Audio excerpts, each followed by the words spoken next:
I was an only child. I grew up around adults. And from about 6 years old on, I was, shoving my way into everybody's kitchen, driving everybody nuts. So by the time I was 19, I actually became the sushi chef for the Ronald Reagan Library.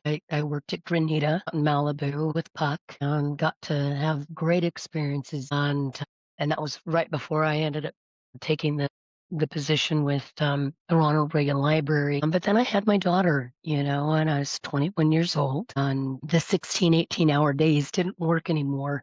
With that, I went into real estate and I did that for over 20 years. And that's where these accidents began. The first accident I had was in 2000 and I was showing property. I had just pulled over, turned off the ignition, but looked up in my rearview mirror. And I'm watching an F-150 and I was in a Dodge Durango. And so I look up and I, got my neck cocked up and I see the driver with a baseball hat, but his head is down Ooh.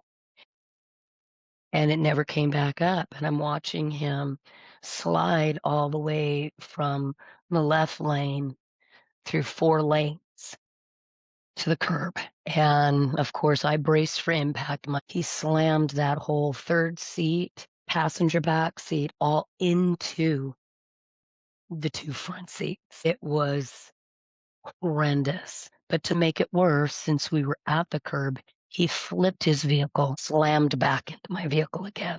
From there, that's when I suffered the beginnings of the neck and back problems. I went through workers' comp and the whole 9 yards. I had a partial tear in the rotator cuff, low back and neck injuries, and then the barrette that had ended up being embedded in the back of my head had to be removed. Once I retired from real estate, girlfriend of mine had referred me to a company called IMAX Exchange, and they hired me as a sales executive. They called a meeting for me to come down into LA to meet with the owner and president and so forth. And so on my way there, unfortunately, I ended up in a 5-car pileup. And that then clenched the neck and back injuries.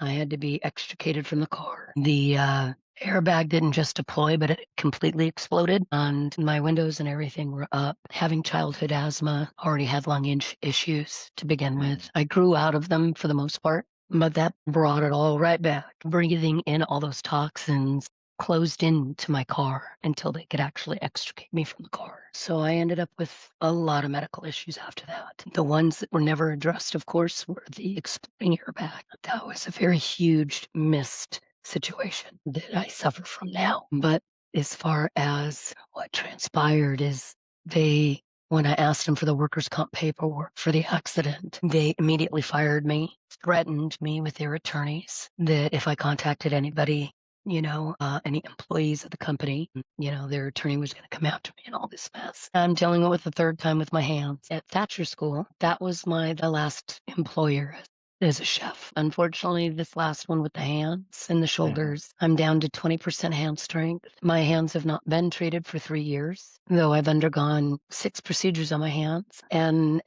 they're still battling that out right now. I've gone through massive difficulties when trying to get me disability, the normal channels, STI and SSDI, all of them being denied repeatedly. And since going through the process with Penn, it's been a phenomenal blessing in my life under the circumstances, especially with now dealing with this situation of my hands and the refusal of treatment. Oh, it started out around, I think $330 every 2 weeks Mhm. is how it started. And it helped to be able to pay rent. I used to receive CalFresh, uh, almost $300 a month for that.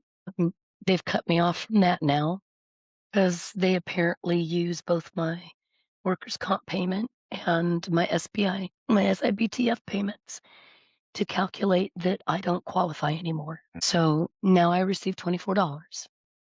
And with the cost of groceries today, just Okay, pure yeah, the insanity. drop. Our world is going through right now is just pure insanity. And the fact that it seems we've got a billionaire class that's just constantly putting the thumb down in every way possible and taking away everything possible for those of us who need it most to survive. And I'm not talking about living, I'm just talking about surviving, paying for the essentials. I've got $250 in my savings. That's it. That's the reality of life today. It makes all the difference in the world to be able to receive the benefits of these subsequent injuries benefits trust fund. There's just no question. Don't know where my mom and I would be if I wasn't receiving that right now. I mean, right now we're looking at eviction nonetheless because of those errors that happened with the Department of Industrial Relations not handling things appropriately. Our state is incapable by choice, and they constantly make errors because of it, using antiquated systems. There's too many human errors because of antiquated systems they utilize. And that is now costing us. And of course, no recourse. They could care less at the DIR in regards to what they cause people. I've had a QME tell me, had you been treated when you should have been treated, you would have had 90% recovery and you'd be back to work and you'd have your career.